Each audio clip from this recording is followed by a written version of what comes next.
সর্বশক্তিমান ঈশ্বরকে আমি ধন্যবাদ করি। মহান ঈশ্বরকে, তিনি দয়ালুময় ঈশ্বর, তিনি প্রেমময় ঈশ্বর। তাই ধন্যবাদ করি। আমি আমাদের প্রভু যীশু খ্রিস্টের নামে আপনাদেরকে আমি স্বাগত জানাই এবং আমাদের মুক্তিদাতা বাণী ইউটিউব চ্যানেলের মাধ্যমে আপনাদেরকে আমি স্বাগত জানাই।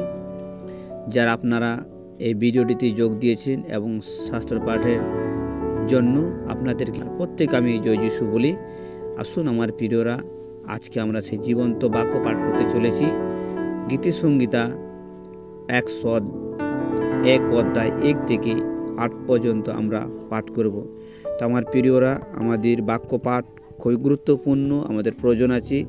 যেভাবে আমাদের শরীরের জন্য আমাদের খাদ্য প্রয়োজন এবং জল, আমরা যে ভোজন পান করি, যা কিছু খাদ্য খাই, শরীরটাকে সুস্থ রাখার জন্য, ভালো রাখার জন্য যেন আমরা বল শক্তি পাই, সেইরূপ আমাদের ঈশ্বর যে আমাদেরকে আত্মা দিয়েছেন, যে আমাদের ভেতরে যে আত্মা আছে, সে আত্মাটাকে ঈশ্বর মহিমা করার জন্য, তার আরাধনা করার জন্য, তার জয়জয়কার করার জন্য, তাকে আত্মাকে আমরা মজবুতি রাখবো, যাতে সর্বশক্তিমান ঈশ্বরের প্রশংসা করতে পারি আর সমস্ত শয়তানের চক্রান্তকে আমরা পরাজিত করতে পারি। আসুন আমরা প্রত্যেকে এখন আমরা সেই গীতিসংহিতা 101 অধ্যায় 1 থেকে 8 পর্যন্ত আমরা পাঠ করি। আসুন আমার প্রিয়রা, প্রত্যেকেই আমরা একসঙ্গে পাঠ করি। আমি দয়া ও শাসনের বিষয়ে গাহিব, হে সদাপ্রভু, তোমারই প্রশংসা গান করিব। আমি বিবেচনা পূর্ব সিদ্ধ পথে গমন করিব। তুমি কবি আমার নিকটে আসিবে। আমার গৃহের মধ্যে আমি হৃদয়ে সিদ্ধতায় চলিব। আমি কোনো জঘন্য পদার্থ চোখের সম্মুখে রাখিব না। আমি বিপদগামীদের ক্রিয়া ঘৃণা করি, তাহা আমাতে লিপ্ত হইবে না। কটির অন্তঃকরণ আমা হইতে দূরে যাইবে। দুষ্টতার সহিত আমার পরিচয় হইবে না। যেই জন গোপনে প্রতিবাসীর পরিবাদ করে, তাহাকে আমি উচ্ছেদ করিব। যাহার সাহাঙ্কার দৃষ্টি ও গর্বিত হৃদয়, তাহাকে সহ্য করিব না। দেশের বিশ্বস্ত লোকদের প্রতি আমার দৃষ্টি থাকিবে, তাহারা আমার সহিত বাস করিবে। যে সিদ্ধ পথে চলে, সেই আমার পরিচারক হইবে। প্রতারণাকারী আমার গৃহের মধ্যে বাস করিবে না। মিথ্যাবাদী আমার চক্ষু গোচরে স্থির থাকিবে না।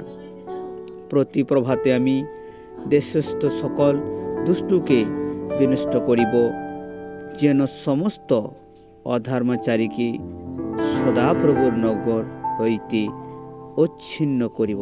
সবাই বলে আমেন। মহান ঈশ্বরকে আমি ধন্যবাদ করি, সুন্দরভাবে বাক্য পাঠ করতে ঈশ্বর সাহায্য করেছেন। তাই মহান ঈশ্বরকে ধন্যবাদ দিই।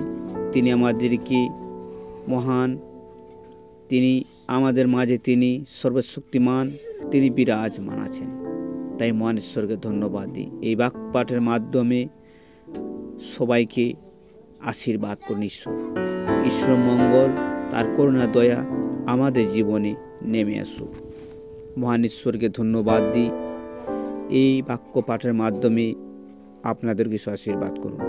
তো আমার প্রিয়রা, আমরা এখানে 2 পদ যদি আমরা দেখি, আমি বিবেচনা পূর্ব সিদ্ধ পথে গমন করিব।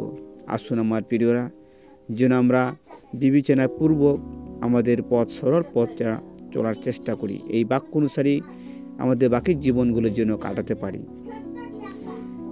তুমি কবি আমার নিকটে আসিবে। আমার গৃহের মধ্যে আমি হৃদয়ে সিদ্ধতায় চলিব। তিনি আমাদের অন্তরে তিনি বাস করতে চান, তিনি আমাদের অন্তরে আসতে চান। তাই আমরা যেন সিদ্ধ পথে চলি।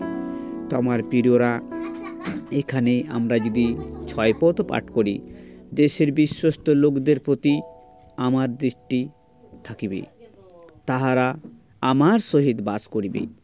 যে সিদ্ধ পথে চলে, সেই আমার পরিচারক হইবে।